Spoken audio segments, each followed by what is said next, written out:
الحمدللہ رب العالمین والصلاة والسلام علی رسولہ الامین اما بعد فاعوذ باللہ من الشیطان الرجیم بسم اللہ الرحمن الرحیم۔ آج کا موضوع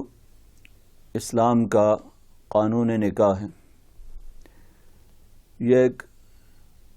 نہایت اہمیت کا حامل موضوع ہے۔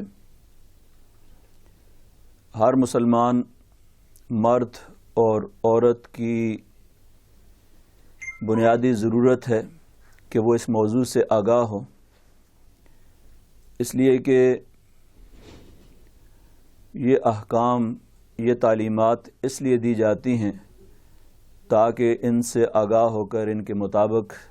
زندگی بسر کی جا سکے، اور ان سے آگاہی کے نتیجے میں ایک مسلمان خاندان مستحکم اور مضبوط ہو سکتا ہے، اور خاندان مضبوط ہوگا تو اسلامی معاشرہ مضبوط اور مستحکم ہوگا، اس لیے کہ خاندان بنیادی یونٹ ہے، بنیادی اکائی ہے، اور اس کے نتیجے میں جو استحکام آتا ہے وہ معاشرے پر بھی اثر انداز ہوتا ہے۔ تو اس لحاظ سے یہ موضوع بڑا اہم ہے، اور ان تعلیمات کو قرآن مقدس میں بھی بڑی اہمیت دی گئی ہے کہ عام طور پر مسلمانوں کے اصول معیشت، اصول معاشرت اور سیاست سے متعلق جو احکام دیے گئے ہیں وہ تو اصولی ہدایات دی گئی ہیں۔ مثلاً کہا گیا کہ وَأَمْرُهُمْ شُورَى بَيْنَهُمْ کہ مسلمانوں کے باہمی معاملات مشاورت سے طے پاتے ہیں، لیکن مشاورت کی عملی شکلیں کیا ہوں گی ہر دور پر چھوڑ دیا گیا، اس کی تفصیلات نہیں بیان کی گئیں۔ لیکن نکاح، طلاق، وراثت، وصیت، نسب، بچوں کی کسٹڈی، ان کی کفالت، تربیت، اس سے متعلق تفصیلی احکام قرآن و سنت میں دیے گئے، اور خاص طور پر 4 بڑی صورتیں، ان میں بڑی ہی تفصیل کے ساتھ یہ احکام دیے گئے ہیں۔ سورہ البقرہ، سورہ النساء، سورہ النور، سورہ احزاب اور سورہ الطلاق۔ یہ وہ صورتیں ہیں جن میں بڑی تفصیل کے ساتھ یہ مسائل ذکر کیے گئے ہیں۔ تو اللہ تبارک و تعالی نے اس لیے اتنی تفصیل کے ساتھ یہ مسائل ذکر کیے ہیں تاکہ انسانی عقل جہاں جہاں پر ٹھوکر کھا سکتی ہے وہاں وحی الہی کے ذریعے اس کی رہنمائی ہو سکے۔ تو وراثت میں انسانی عقل زیادہ ٹھوکر کھا سکتی تھی، اس لیے وہاں زیادہ تفصیلات ہیں، زیادہ جزیات ہیں، اور آج بھی ہم دیکھتے ہیں کہ ان ساری جزیات کے باوجود جو ہے وہ بیٹیوں کو اور بہنوں کو وراثت سے محروم کرنے کے لیے کیسے کیسے حربے استعمال کیے جاتے ہیں۔ تو یہ ایک واضح سی بات ہے کہ انسان جہاں پر اس کے مفادات ہیں، جہاں پر عقل انسانی جو ہے وہ عیاری کرتی ہے، وہاں اللہ تبارک و تعالی نے معاملات کو زیادہ کھول کھول کر بیان کر دیا ہے۔ ان میں سے احکام نکاح بھی ہیں۔ تو نکاح ایک مقدس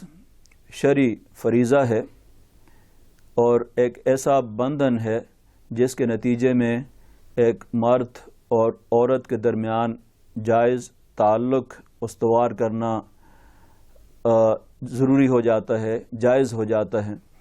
اور اس کے نتیجے میں حقوق و فرائض کا ایک سلسلہ ہے۔ کچھ فرائض وہ ہیں جو بیوی کے ہیں، کچھ فرائض وہ ہیں جو شوہر کے ہیں، اور کچھ فرائض وہ ہیں جو دونوں کے مشترکہ فرائض ہیں۔ تو یہ حقوق و فرائض کا ایک سلسلہ جو شروع ہوتا ہے، ظاہر اس کی اساس اور اس کی بنیاد عقد نکاح ہے، اور یہ ایک مقدس شرعی فریضہ ہے۔ اس کے نتیجے میں کچھ لوگ خاندان کا حصہ بنتے ہیں اور ان کے حقوق کا ایک سلسلہ قائم ہوتا ہے، جبکہ کچھ لوگ وہ ہیں جن کو باقاعدہ خاندان کا حصہ نہیں بنایا جاتا. مثال کے طور پر زمانہ جاہلیت کے اندر اور آج بھی لوگ جو ہیں وہ کسی کو لے پالک بناتے ہیں, متبنہ بنا دیتے ہیں, اڈاپٹڈ سن جس کو کہا جاتا ہے. تو شریعت اس کو خاندان کا حصہ تسلیم نہیں کرتی. سورہ احزاب کے اندر اس کے بارے میں بڑی وضاحت کے ساتھ فرمایا گیا وما جعل ادعیاءکم ابناءکم, کہ یہ جو تمہارے منہ بولے بیٹے ہیں یہ تمہاری اولاد نہیں ہیں. تو واضح طور پر خاندان کا سے الگ کر دیا گیا اس کو. آج بھی لوگ اس کے بارے میں پوچھتے ہیں کہ جی منہ بولا بیٹا آیا وہ وراثت کے اندر اس کا حصہ ہوگا نہیں ہوگا, اس کے حقوق کیا ہیں.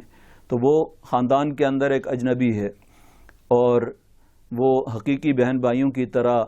بھائی نہیں بن جاتا, حقیقی بیٹے کی طرح بیٹا نہیں بن جاتا. تو شریعت نے اس کو خاندان کا حصہ قرار نہیں دیا, تو اس کے حقوق بھی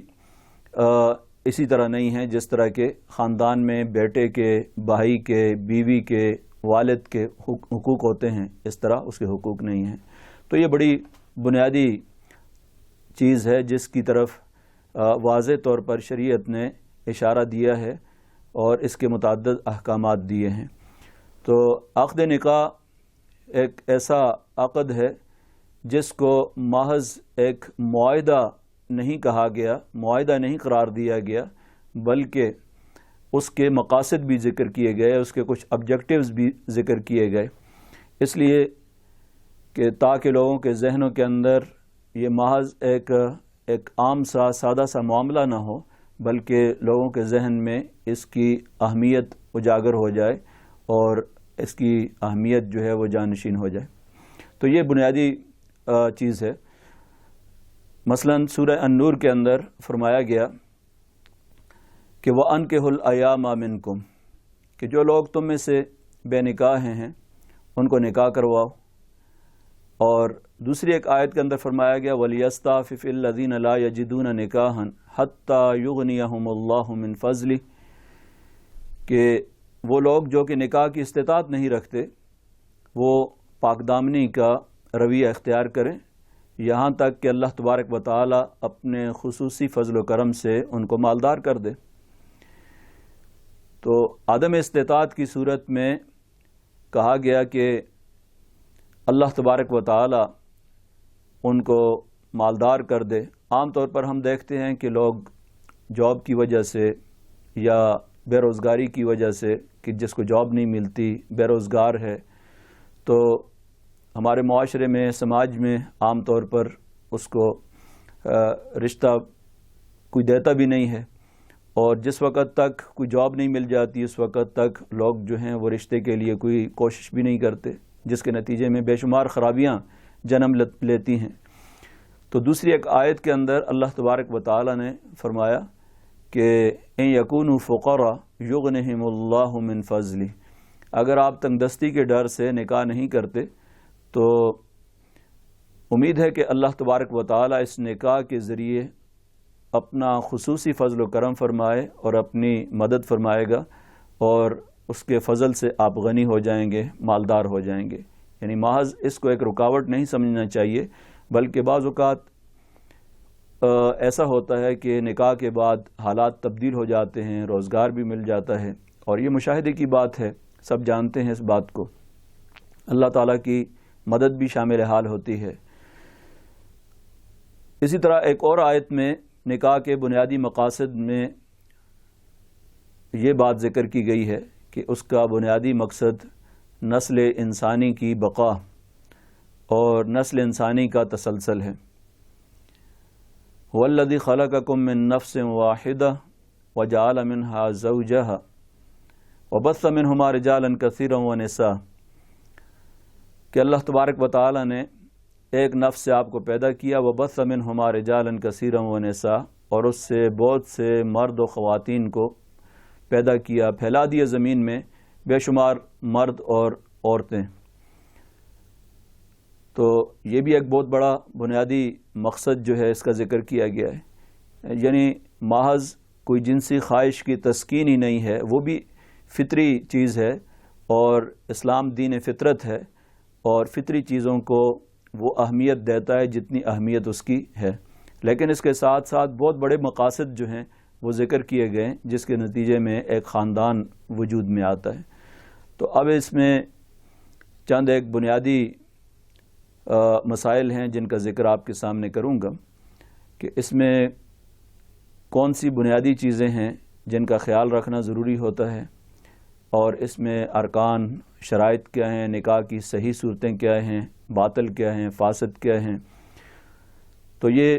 ایک لیگل یا قانونی نقطہ نظر سے نکاح کے کچھ احکام جو ہیں وہ ہر مسلمان مرد اور عورت کو اس سے آگاہی جو ہے وہ ضروری ہے۔ ان میں سب سے پہلی بات یہ ہے کہ نکاح کا انعقاد جس وقت ہوتا ہے تو وہاں پر ایجاب اور قبول ہوتی ہے، گواہوں کی موجودگی میں، ایک ہی مجلس میں، اور اس میں جن کے درمیان یعنی جو فریق ہیں مرد اور عورت، ان کے لیے بھی کچھ شرائط ذکر کی گئی ہیں کہ کب ان کے اندر یہ اہلیت اور صلاحیت پیدا ہوتی ہے۔ تو عاقل اور بالغ مرد اور عورت جو ہیں ان کے درمیان یہ رشتہ قائم ہوتا ہے، اور ایجاب و قبول کی صورت میں ہوتا ہے، دو گواہوں کی صورت میں ہوتا ہے۔ تو جب ایک طرف سے ایجاب ہوتا ہے، آفر ہوتی ہے، دوسری طرف سے ایکسیپٹنس ہوتی ہے، تو یہ ضروری ہے کہ ایک ہی مجلس میں، ایک ہی سیشن میں ہو اور گواہوں کی موجودگی میں ہو، کیونکہ نبی اکرم صلی اللہ علیہ وسلم نے فرمایا کہ جو نکاح بغیر گواہوں کے کیا جائے وہ بدکاری ہے، کیونکہ اس سے نکاح کا جو چور دروازہ ہے، بدکاری کا چور دروازہ ہے، وہ کھل جاتا ہے۔ اور اس معاملے میں شریعت نے بہت ہی بنیادی اصول ذکر کیے تاکہ کھلے عام سب کے سامنے نکاح ہو۔ آلنو بن نکاح کا اعلان کرو اور اس کو مساجد میں کرنے کا اہتمام کرو۔ مساجد چونکہ مقدس اور پاکیزہ جگہ ہے، وہاں پر کوئی ایسی حرکت نہیں کی جا سکتی جو شریعت کے بنیادی احکام کے منافی ہو، اس کے خلاف ہو، اس لیے اس کے لیے ایک مقدس مقام کا انتخاب کیا گیا ہے، اور پھر اس کے اعلان کا اہتمام کرنا کہ سب کو معلوم ہو جائے۔ تو اس طرح بدکاری کے جتنے چور دروازے ہو سکتے ہیں، خفیہ نکاح کے چور دروازے ہو سکتے ہیں، ان کو بند کرنے کے لیے گواہوں کو لازم قرار دیا گیا ہے۔ اسی طرح مہر مقرر کیا جاتا ہے۔ مہر مقرر کرنا نکاح کے وقت جو ہے وہ نہ تو اس کی شرائط میں داخل ہے، نہ ارکان میں داخل ہے، یعنی اس پر نکاح کے صحیح ہونے کا دار و مدار نہیں ہے، بلکہ یہ نکاح کی ایک اہم ضرورت ضرور ہے، لیکن اگر نکاح کے وقت مہر کا ذکر نہ کیا گیا ہو تو ایسی صورت میں بعد میں اس کو مہر مثل ملتا ہے۔ اس کی وضاحت میں بعد میں آپ کے سامنے کروں گا، لیکن ابھی جو بنیادی صورت ہے کہ اس کی شرعی حیثیت کیا ہے نکاح کی، عام طور پر ہم یہ سنتے ہیں کہ ان نکاح من سنتی، نبی اکرم صلی اللہ علیہ وسلم کی یہ حدیث بڑی معروف ہے کہ نکاح میری سنت ہے، لیکن بعض صورتوں میں نکاح کرنا فرض یا واجب کے درجے میں ہو جاتا ہے۔ جب بدکاری میں پڑنے کا قوی اندیشہ ہو تو ایسی صورت میں نکاح کرنا سنت نہیں رہتا بلکہ واجب اور فرض کے درجے میں چلا جاتا ہے۔ اور عام حالات میں جب کہ آدمی نکاح کی استطاعت رکھتا ہو، حقوق ادا کر سکتا ہو، عدل اور انصاف کر سکتا ہو تو نکاح کرنا سنت ہے، لیکن اگر کوئی شخص نکاح کی استطاعت نہیں رکھتا، حقوق اور فرائض پورا نہیں کر سکتا، عدل اور انصاف نہیں کر سکتا، تو ایسی صورت میں بعض صورتوں میں مکروہ یا حرام کے درجے میں بھی نکاح چلا جاتا ہے، تو ایسی صورت میں نکاح کرنا ایسے شخص کے لیے حرام بھی ہے۔ تو یہ اس کی حیثیت افراد کے لحاظ سے اور افراد کے حالات کے لحاظ سے بدلتی رہتی ہے، اور اس کا حکم بھی اس لحاظ سے تبدیل ہوتا رہتا ہے۔ تو اس لیے تمام حالات میں نکاح کی ایک ہی پوزیشن نہیں رہتی بلکہ اس میں تبدیلی آتی رہتی ہے۔ تو میں نے آپ کے سامنے نکاح کے جو بنیادی ارکان ہے، ایجاب و قبول ایک ہی رکن ہے، اور اس کے علاوہ گواہوں کا موجود ہونا، مجلس میں ہونا، یہ اس کے لیے بنیادی شرائط ہیں۔ اگر نابالغ ہے کوئی بچی یا بچہ جو ہے تو اس کے لیے اس کے ولی کا ہونا بھی ضروری ہے۔ ولی کے حوالے سے بھی تفصیلی بات آپ کے سامنے کروں گا۔ تو یہ وہ بنیادی چیزیں ہیں، اگر یہ تمام شرائط پوری ہوتی ہیں تو ایسی صورت میں نکاح جو ہے وہ درست تسلیم کیا جاتا ہے، اور نکاح کے درست ہونے کا، صحیح ہونے کا جو قانونی نتائج ہیں وہ بڑی اہمیت کے حامل ہیں۔ اس کے نتیجے میں میاں بیوی کے درمیان جو تعلق ہے وہ جائز قرار پاتا ہے، اسی طرح ان کے درمیان ان کی جو اولاد ہے ان کا نسب جائز قرار پاتا ہے، وہ نان و نفقے کی، خرچے کی حقدار ٹھہرتی ہے۔ ان دونوں میں سے کوئی ایک فوت ہو جاتا ہے تو اس کو حق وراثت حاصل ہوتا ہے۔ تو یہ تمام قانونی نتائج جو ہیں ان کا دار و مدار اس بات پر ہے کہ آیا نکاح جو ہے یہ ویلڈ ہے، یعنی نکاح صحیح بھی ہے یا نہیں ہے۔ اگر ان شرائط میں سے کوئی شرط پوری نہیں ہوتی اور نکاح جو ہے وہ فاسد ہو جائے یا باطل ہو جاتا ہے تو ایسی صورت میں ان قانونی نتائج پر بھی بڑے گہرے اثرات مرتب ہوتے ہیں۔ مثال کے طور پر اگر کوئی شخص جو ہے انجانے میں اپنی رضائی بہن کے ساتھ، جس کے ساتھ اس نے دودھ پیا ہو، اگر اس کے ساتھ وہ نکاح کر لیتا ہے اور بعد میں معلوم ہوتا ہے کہ آپ کا نکاح تو درست نہیں ہے، یہ آپ کی رضائی بہن ہے، تو جب ثبوت اس بات کا ہو تو ایسی صورت میں یہ نکاح باطل قرار پائے گا اور اس نکاح کے قانونی نتائج مرتب نہیں ہوں گے۔ یعنی اس کے بعد جو نان و نفقہ ہے، خرچے کے مسائل ہوں گے، وراثت ایک دوسرے کے وارث نہیں قرار پاتے اس صورت میں، اور خرچہ نہیں ملتا اس صورت میں۔ جو ظاہر دیا جا چکا ہے وہ تو دیا جا چکا ہے، کوئی آدمی، کوئی ایک فریق جو ہے وہ یعنی خاتون وہ خرچے کا دعویٰ نہیں کر سکتی۔ تو یہ بنیادی جو قانونی نتائج ہیں وہ اس حوالے سے مرتب ہوتے ہیں اور اس کے بہت گہرے اثرات مرتب ہوتے ہیں۔ اس لیے محرمات کی ایک فہرست دی گئی سورہ النساء کے اندر، حرمت علیکم امہاتکم و بناتکم و اخواتکم، کہ تمہارے لیے حرام ہے اپنی ماں کے ساتھ نکاح کرنا،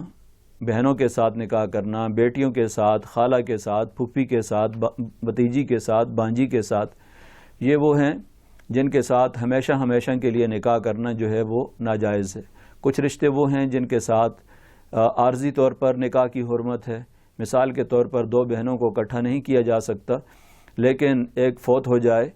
یا طلاق ہو جائے اور اس کی عدت ختم ہو جائے تو اس کے بعد دوسری بہن کے ساتھ نکاح کیا جا سکتا ہے۔ یا کوئی مشرک خاتون ہے اور وہ اسلام قبول کر لیتی ہے تو اس کے ساتھ بھی نکاح جائز ہے۔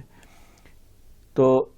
یہ دائمی حرمت والی خواتین نہیں ہیں بلکہ عارضی ہے، اور یہ عارضی وصف جس کی وجہ سے وہ حرام تھیں وہ اگر ختم ہو جاتا ہے تو اس کے بعد ان کے ساتھ نکاح کیا جا سکتا ہے۔ لیکن اگر کوئی شخص ان میں سے کسی کے ساتھ بھی، کسی مشرک عورت کے ساتھ، ہندو کے ساتھ کوئی آدمی نکاح کر لیتا ہے، کسی پارسی کے ساتھ کر لیتا ہے، تو یہ نکاح کالعدم ہے اور اس کے ہونا اور نہ ہونا برابر ہے۔ یعنی یہ نکاح گویا کہ نکاح ہوا ہی نہیں ہے اور ناجائز تعلق ہے، اور اس کے نتیجے میں جو اولاد ہوتی ہے وہ جائز اولاد نہیں ہے۔ تو اس لیے یہ تینوں بڑی بنیادی اہمیت کی حامل تقسیم ہے، اقسام ہیں کہ یہ نکاح کو عدالتیں بھی سب سے پہلے جب نان و نفقے کا فیصلہ کرتی ہیں اور وراثت کا کوئی فیصلہ کرتی ہیں تو نکاح کے حوالے سے اگر کوئی سوال اٹھ جائے کہ یہ نکاح ہی درست نہیں ہے تو اس کے بعد معاملہ جو ہے سب سے پہلے نکاح کے ثبوت کا ہوتا ہے کہ آیا اس کو نان و نفقہ اور باقی چیزیں جو ہیں وہ ملیں گی یا نہیں۔ تو یہ چند ایک بنیادی چیزیں نکاح کی شرائط اور اس کے ارکان سے متعلق تھی، لیکن ایک اہم ایشو اس میں ولی کا آتا ہے کہ آیا ولی کی اجازت کے بغیر کوئی خاتون جو ہے وہ نکاح کر سکتی ہے یا نہیں کر سکتی۔ یہ بہت ہی اہم ہے۔ آج کل ہمارے معاشرے میں بالخصوص مغربی میڈیا کے زیر اثر اور ہمارے اپنے الیکٹرانک میڈیا کے زیر اثر بھی ایسی چیزیں، پروگرام، ڈرامے پیش کیے جاتے ہیں جس میں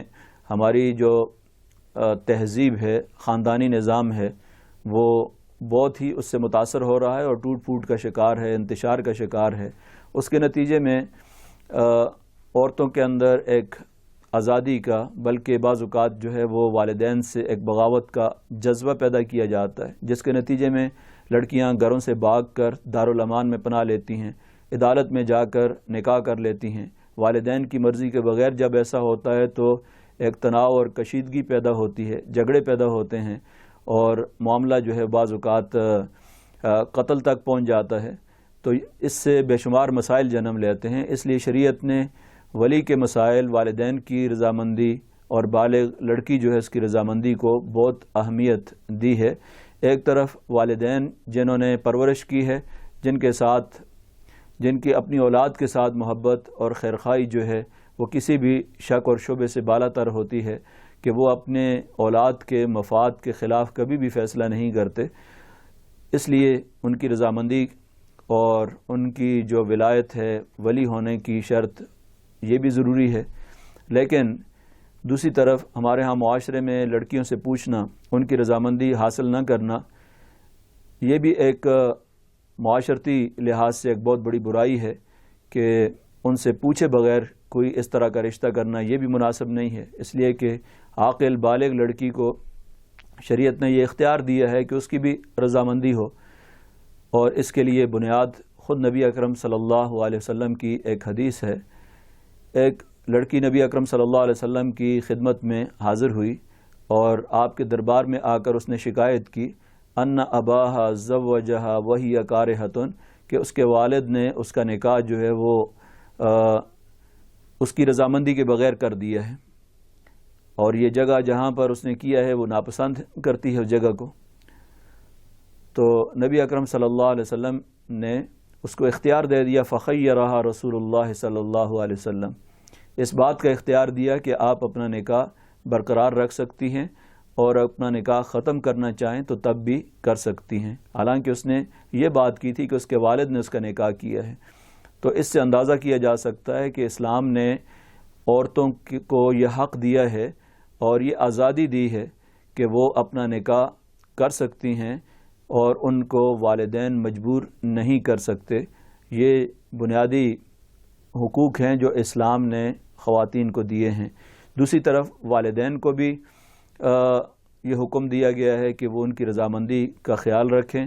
اور عورتوں کو بھی اس بات کا خیال رکھنے کا حکم دیا گیا ہے کہ والدین کی رضامندی کو پیش نظر رکھیں، اس لیے کہ وہ ان کے سرپرست ہیں،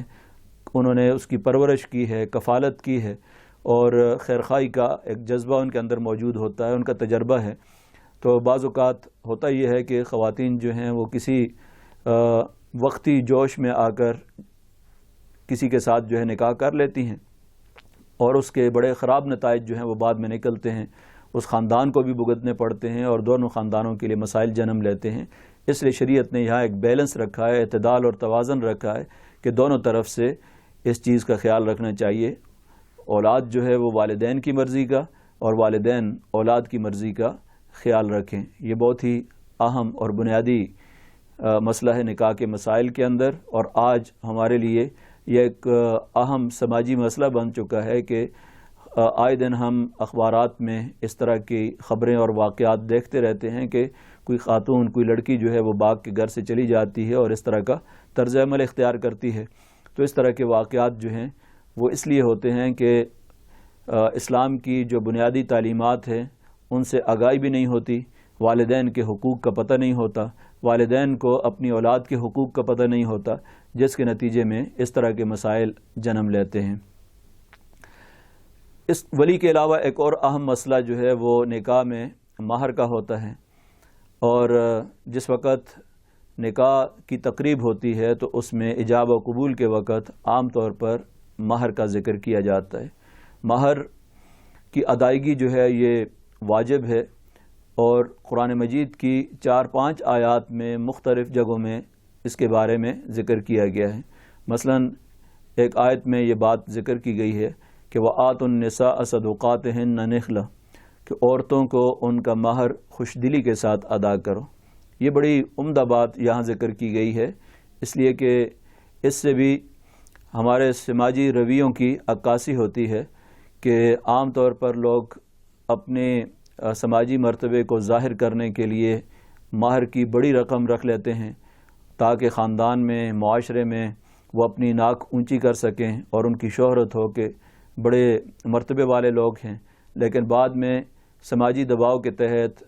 یا مختلف ہیلے بہانوں سے مہر کو معاف کرانے کی کوشش کی جاتی ہے۔ پہلے گاڑیاں، جائیداد، پلاٹ یہ ساری چیزیں لکھوا دی جاتی ہیں، لیکن اس کے بعد جو ہے کسی نہ کسی طریقے سے اس کو معاف کروانے کی، جس کو جبری معافی کہا جاتا ہے، یہ جبری معافی نہیں ہوتی ہے، اور اگر کسی خاتون نے اگر دباؤ میں آ کر معاف بھی کر دیا تو یہ اس کا حق ہے، وہ وصول کر سکتی ہے بعد میں بھی، اس لیے کہ قرآن نے اس کے بارے میں واضح طور پر جو لفظ استعمال کیا ہے وَآتُوا النِّسَاءَ صَدُقَاتِهِنَّ نِحْلَةً، کہ عورتوں کو ان کا مہر خوش دلی کے ساتھ ادا کرو۔ تو خوش دلی کے ساتھ ادا کرنے کا تو مطلب یہ ہے کہ پہلے ادا کر دیا جائے، اور بعد میں اگر وہ کچھ حصہ معاف کر دیتی ہیں یا پورا معاف کر دیتی ہیں تو یہ ان کا حق ہے، لیکن ابتدائی میں دینے کی نیت نہ ہو اور اسے کہہ دیا جائے کہ بس معاف کر دو، تو یہ طریقہ کار جو ہے وہ شریعت کے بنیادی روح کے خلاف ہے۔ اس لیے شریعت نے اس معاملے کے اندر بھی بڑا ایک توازن قائم رکھنے کی نصیحت کی ہے، اور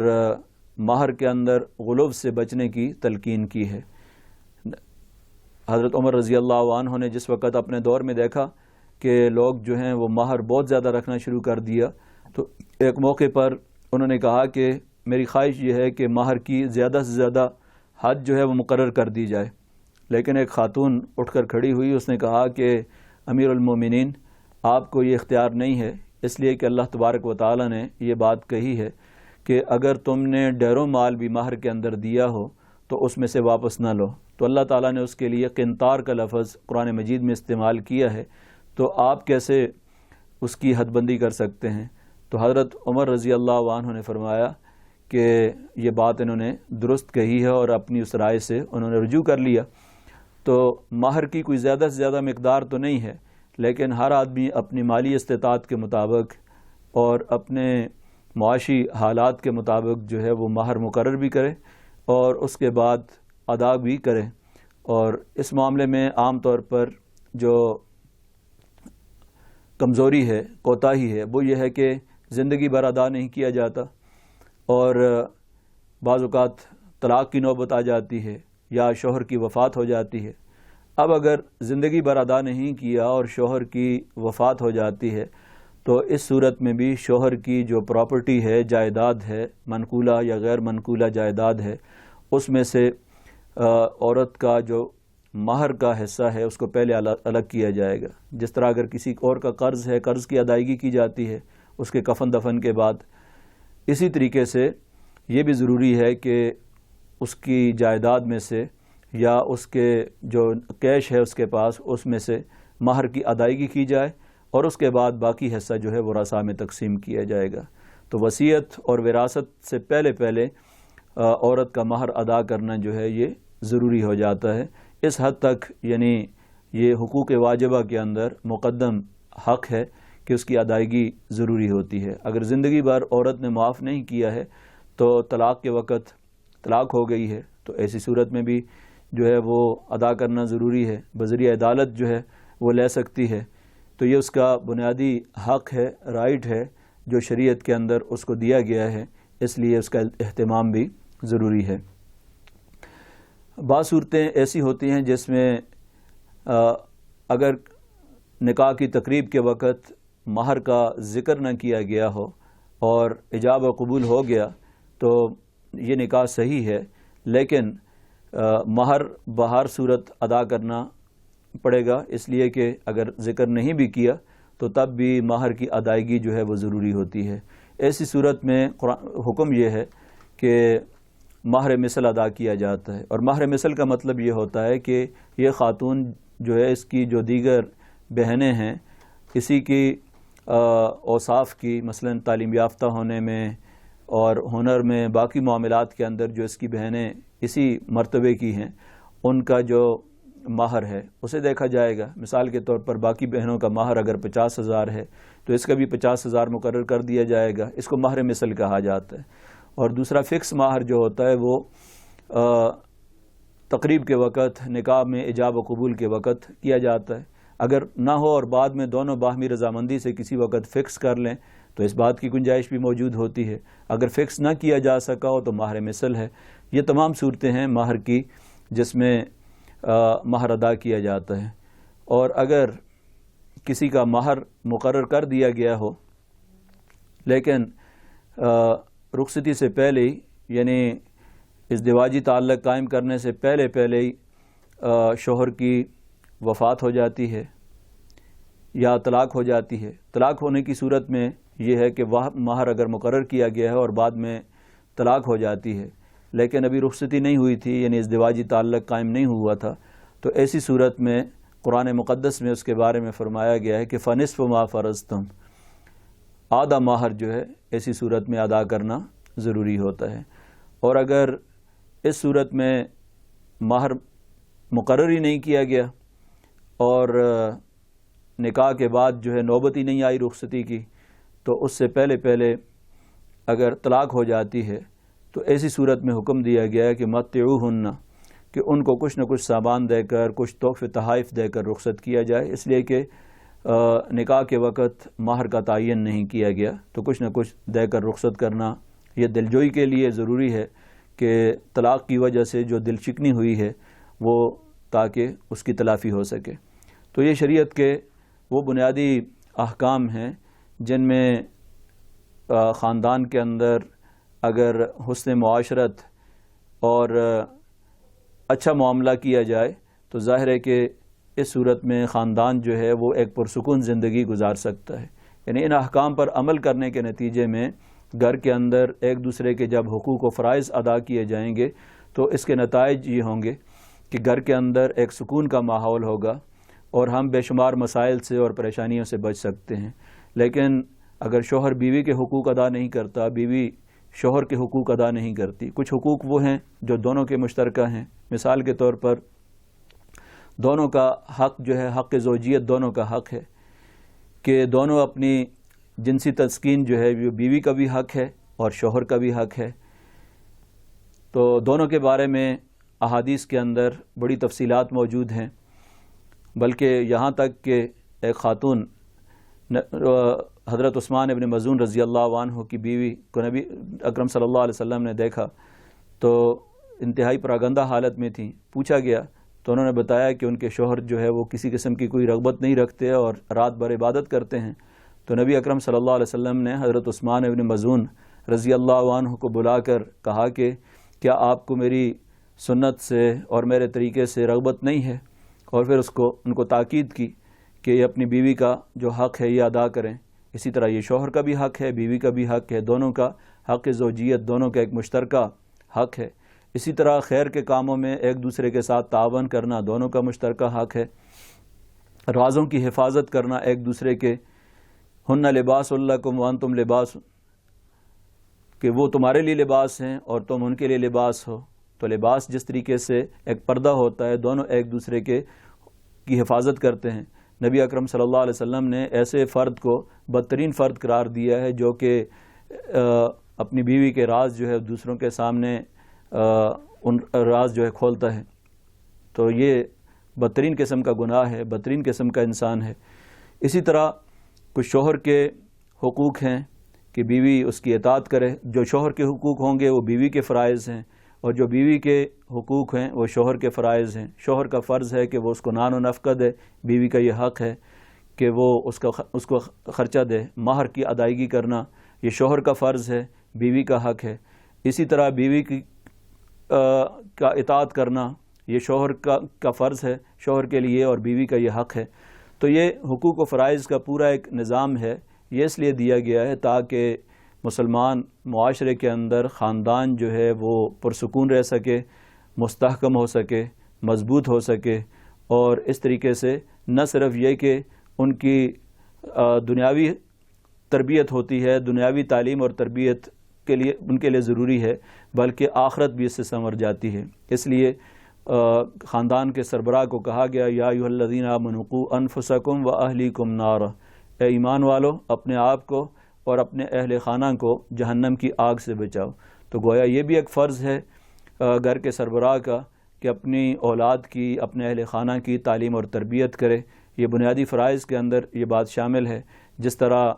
ان کی معاشی اور مالی ضروریات کو پورا کرنا، ان کا خرچہ دینا یہ اس پر لازم ہے، اسی طریقے سے ان کی روحانی ضروریات کو پورا کرنا یہ بھی ضروری ہے۔